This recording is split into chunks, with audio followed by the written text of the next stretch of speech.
Africa में कुछ बहुत बड़ा हो रहा है और कोई उसके बारे में बात नहीं कर रहा। बज़ाहिर तो आपको यहाँ सिर्फ कुछ सी पोर्ट्स, सड़कें, शिप्स और इंफ्रास्ट्रक्चर नजर आएगा, लेकिन अगर आप गौर करें तो आपको अंदाजा होगा कि यहाँ सिर्फ इंफ्रास्ट्रक्चर नहीं बन रहा, बल्कि प्लानिंग के साथ कुछ बहुत बड़ा करने की तैयारी हो रही है। चीन बहुत ही खामोशी से यहाँ अपनी फौजी ताकत की बुनियाद रख रहा है। ईस्टर्न कोस्ट पर जिबूटी से लेकर वेस्टर्न साइड पर इक्वेटोरियल गिनी तक और तंजानिया के गर्म पानियों से लेकर अंगोला की डीप सी पोर्ट्स तक हर जगह बेसेस बन रही हैं, नई पार्टनरशिप्स हो रही हैं और चीन अपने झंडे गाड़ रहा है। लेकिन सवाल यह है कि चीन ये सब कुछ क्यों कर रहा है? क्या ये सिर्फ उसके ट्रेड को प्रोटेक्ट करने के लिए है या फिर इसके पीछे कोई और बड़ा मकसद छुपा हुआ है? अगले कुछ मिनट्स में मैं आपको ये सब स्टेप बाय स्टेप एक्सप्लेन करने वाला हूँ कि चाइना अफ्रीका में जो चालें चल रहा है उनका असर सिर्फ अफ्रीका नहीं बल्कि पूरी दुनिया पर पड़ने वाला है। चाइना की ये स्ट्रेटजी दुनिया के ट्रेड रूट्स और मिलिट्री पावर को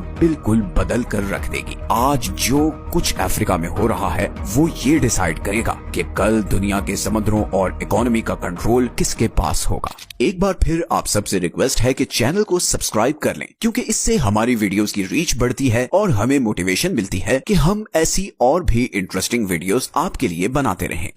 इस सब की शुरुआत हुई जिबूटी से, हॉर्न ऑफ अफ्रीका के पास मौजूद एक छोटा सा मुल्क जिसे मैप पर ढूंढना भी मुश्किल है, मगर वर्ल्ड जियोपॉलिटिक्स में इसकी इंपॉर्टेंस बहुत ज्यादा है। 2017 में चाइना ने यहाँ पर अपना पहला फौजी अड्डा बनाया। इस मिलिट्री बेस के पास ही बाबल मंदेब स्ट्रेट है, दुनिया का एक बहुत ही इम्पोर्टेंट चोक पॉइंट। हर रोज यहाँ से पूरी दुनिया का 10% ट्रेड गुजरता है, जिसमें ऑयल, गैस और इंडस्ट्रियल सामान शामिल है। ये ट्रेड इंडियन ओशन से होता हुआ इसी स्ट्रेट के जरिए रेड सी में आता है और फिर स्वेज कैनाल को क्रॉस करके यूरोप को जाता है। तो जिसके पास भी इस चोक पॉइंट का कंट्रोल होगा वो दुनिया का ट्रेड कंट्रोल कर सकता है। चाइना की जिबूटी में कोई छोटी मोटी बेस नहीं है, ये बहुत बड़ा सेटअप है। सैटेलाइट इमेजेस से पता चलता है कि यहाँ बंकर्स हैं, अंडरग्राउंड फैसिलिटीज हैं, एक डीप वाटर पोर्ट है जहाँ एयरक्राफ्ट कैरियर्स तक खड़े कर सकते हैं। यहाँ आपको चाइनीज फौजी भी नजर आएंगे, जिसका मतलब है कि ये बेस पूरी तरह ऑपरेशनल है। लेकिन सबसे इंटरेस्टिंग बात यह है कि ये चाइनीज बेस अमेरिकन, फ्रेंच और जापानीज बेसिस के